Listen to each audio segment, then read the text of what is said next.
Viva Max actress Angeli Kang nagsalita hinggil sa hirap ng ginagawa niya bilang isang sexy star.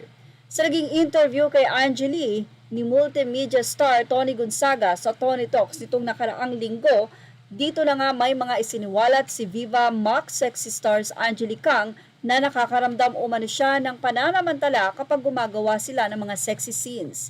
Sa naging latest episode ng Tony Talks, doon na nga isiniwalat nitong si Angela Kang na may mga pagkakataon daw o madalas na nadadala sa intense na eksena ang kanyang mga co-actor.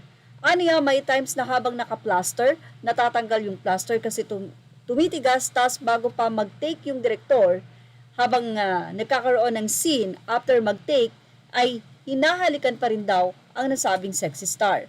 Kaya naman ayon kay Angeli, pinipilit umano niyang makuha agad sa unang take ang ipinakapagawa sa kanilang eksena para hindi na ulit-ulitin pa. Ako na sa isip ko basta one take, go mo na. After nun, dun na ako magrereklamo kay Direk. Bukod dito, ibinabahagi rin ni Angeli na dumarating din umano sa puntong napapagod siyang gumawa ng mga pelikulang sexy. Patagal ng patagal dun ko nare-realize na nakaka-drain talaga siya. Nakaka-drain na maghubad ka but still kahit may plaster, kahit minsan may double, yung point of view pa lang na while doing it kailangang mentally prepared ka na yung co-actor mo, komportable kayo sa isa't isa. And minsan nai-stress din yung mga partner mo kasi yung restriction, minsan bawal hawakan sa dibdib or hanggang bewang lang or dito lang sa balikat. So yan ang kanyang naging siwalat. Samantala sa isang bahagi naman ng panayam, ibinahagi naman ni Viva Max sexy actress ang tungkol sa umunoy childhood dream niya.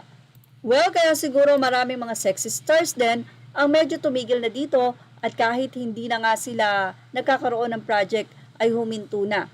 At sa mga revelasyon ni Angeli, talaga namang nakakaawa ang mga ngayon ay gumagawa pa rin ng mga ganitong eksena or scene na kung saan na-violate nga ang kanilang karapatan bilang isang babae.